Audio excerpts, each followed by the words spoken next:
Whoa. Muted. Boom. Nope. Boom. There we go. What's the deal, everybody? Welcome back to the studio. Jeremy Deal here, and I'm going to remember to mute my TV monitor in the future. Maybe. Today, I'm going to be talking about something that I just found recently, and it has literally changed my life when it comes to creating real estate videos. So I have a bunch of random stuff laid out in front of me, and we'll be going over all of them in just a minute. But all you need to know is that today is about white balance. Getting white balance correct for real estate video shoots. Let's get it.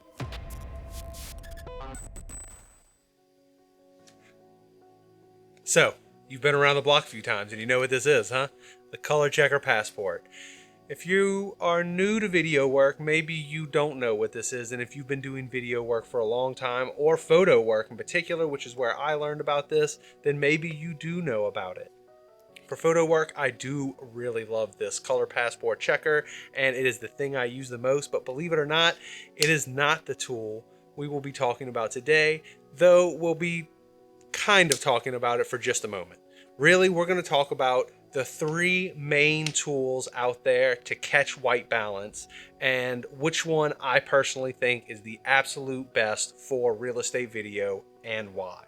So the very first one we're going to be talking about is actually this color checker passport. And the number one pro about it is that I already own it because I used it for photo work. It's very good for doing photos of people. It's also very good for catching correct colors, but its biggest con, or its two biggest cons, I guess, is that it's a little bit pricey for what it is, and you have to adjust those colors back in post-production. Now, I'm personally trying to find a way to do as little post-production work as possible and get everything as close to accurate in camera. So having a tool that requires me to use it in post-production becomes cumbersome and clunky in my editing process. So that is my big takeaway for why I don't necessarily choose this. If you have it, you can use it. It works really well, but it adds a lot of time to your post-production.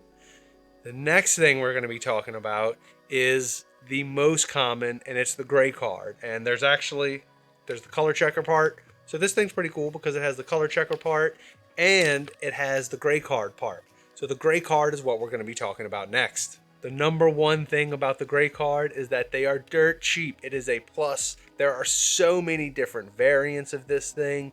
They are everywhere. You can find them from $1 as an index card to $20 as a very professional flop out model. There are so many options for the gray card. I actually prefer the gray card to the color checker passport because you can catch white balance in camera, which once again reduces that post-production time, and that is the holy grail when it comes to video work and real estate. For me, I'm always trying to reduce the amount of time spent on job, so therefore I'm increasing the amount of money I make per hour. Remember to like and subscribe to this channel. This information is gold, people. Come on, you know you want more of this. So back to the gray card. The reason I like it I just mentioned, but I will tell you the one downfall of the gray card, and that is it's only accurately reading the light source that it's placed under. Now, typically speaking, this wouldn't be such a bad thing, especially if you're dealing with artistic shots that are going to be color graded later for a film. But if you're dealing with real estate videos, you need everything to be color accurate and as close to on-site as possible. So if you've ever encountered one of these super long rooms where maybe there's a dining room on the end of the living room and they've got white balance 5600K lights in the living room, and over in the dining room they've got the Edison bright yellow bulbs, there is a vast difference of light between those two. So wherever you place your gray card, whether it be under the white balance 5600 lights in the living room or the more yellow balanced ones in the living room, it will only be adjusting for that specific color tone. And that brings me to the very last thing, the third option, and it's something called an Expo disc. Now, these things are actually a little pricey, so I actually did not get the Expo disc. I got the cheap knockoff version of the Expo disc. the JJC White Balance Filter. Now this thing has like 4.6 stars out of 500 reviews on Amazon. It actually has better reviews than the Expo disc, and some of the comments below it tell me a few things about why I chose this model, which is sitting right over here. Boom, this guy right here. Now, I'll tell you why I chose it over the Expo disc. Number one, the Expo disc you actually put onto the lens, which could be helpful in some situations, but I'm always on a gimbal, so adding something to the front of the lens isn't necessarily the best.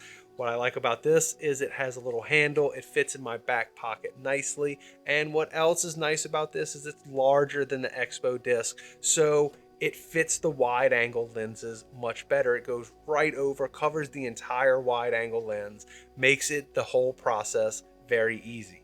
Another thing that I've read from comments, I cannot say this for sure because I haven't tested it, but from all the comments I've seen, the Expo disc actually has a little bit of a yellow tinge, so it tends to pull a warmer white balance than the JJC right here. It tends to pull a cooler white balance, and from my personal experience in real estate, cooler tones are always better than warmer tones. It is very easy to warm up an image in post-production, especially if you're using the dreaded 8-bit color tones. It is way harder to cool down things more accurately. I don't know why that is, just what I've seemed to notice over time.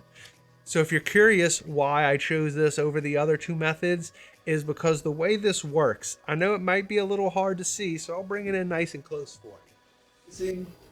There we go. You see these little like bubble things? So what it actually does is it creates a mishmash color tone of the entire room that you're viewing. And this allows you to pull color tones or pull white balance from every color tone in the room, not only the lights you're putting it under.